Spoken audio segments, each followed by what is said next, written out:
Hey guys, we're at day 10 of the Keybone Project, and I watched Mike's video update last night.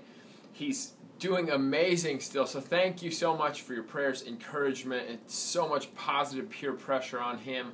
And I just got off the phone with him about 10 minutes ago. He's on his way out to Little Rock, Arkansas to do a D-Now weekend for a church.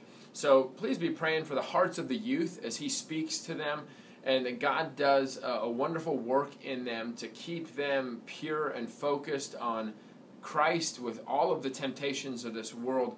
So cover him in prayer with that and with his health, because we know when you speak and when you're going and when you're traveling, there's a lot more obstacles. And one of the things that I want to touch on that Mike said in his video last night that I really wanted to make sure him and I had a phone call today was to make sure his knee was okay. With everything. As a fitness trainer like myself, one of the certifications I hold is a corrective exercise specialist.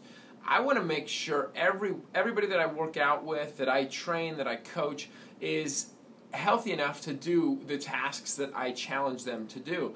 There's a difference between good and bad pain, though. And I talked with Mike, and his knee's feeling a lot better today. But sometimes in this process of weight loss, of making a transformation with our health, we run into kinks where we get inflammation in tendons, we get bursitis, and we don't use those as excuses to quit. But we look at those and we say, hey, I'm going to manage this pain so it doesn't get worse. So thankfully with Mike, he's feeling a lot better today.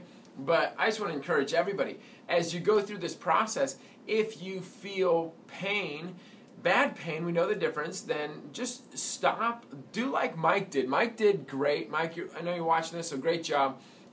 He took a rest day. He took another day off from exercise to let it recover. It's feeling so much better today. And I'm going to have him do the elliptical and the recumbent bike while he's out in Little Rock until he comes back. So Sunday, he should be 100%, no problems, get back to the couch to 5K. He's still going to be practicing and doing that on the bike and the elliptical, but we'll get him back to where he can be completely healthy, get back on the road, and start training for that 5K April 11th at 9 a.m. If you haven't registered for it, I'm really excited. Make sure you get registered. I talked to Abraham Wright and his wife, Marjorie. They're going to get signed up. They're joining the Keybone Projectiles. That's the team name, and the password is Keybone. So it's the Color Run in Oklahoma City, April 11th at 9 a.m. I would love for you to join us. That's what Mike's going to be training for, and we're going to make sure he's completely as pain-free as possible, bad pain-free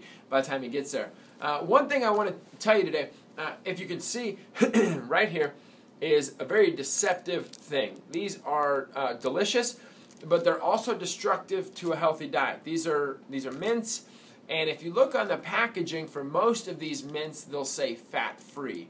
So as Mike's traveling, he has to read nutrition labels, he has to look at packaging, and on the front of these packages, they're going to say fat-free. So we can think, oh, that's great, I'm going to get that, and it won't be stored as fat. Well, they just have to say fat-free because there's no fat, but it's all sugar. So when you take in a simple carbohydrate like this and you snack on it to get some fresh breath, it goes in and releases really fast, like Mike taught in the 4 Fundamentals of Healthy Living that I use in all my materials in my book. When it releases really fast and your body doesn't need it in your muscles and your liver, it goes into body fat. So you take this, even though it's fat-free on the label, and your body more than likely will turn this into body fat because it's all sugar. So sugar is what we want to really stay away from.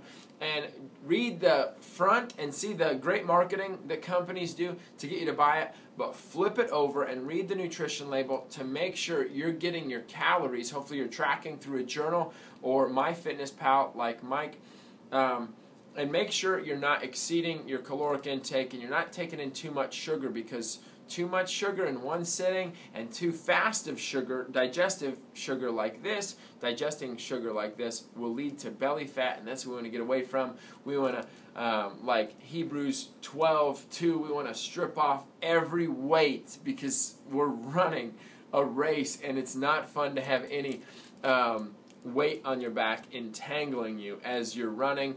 So that's our goal, is to get rid of that. So instead of this, try some sugar-free gum. Try sugar-free gum, get that fresh breath, and it'll be enjoyable to you, to everybody else. And that's just a little tip for today, but keep going. Make sure you read the labels.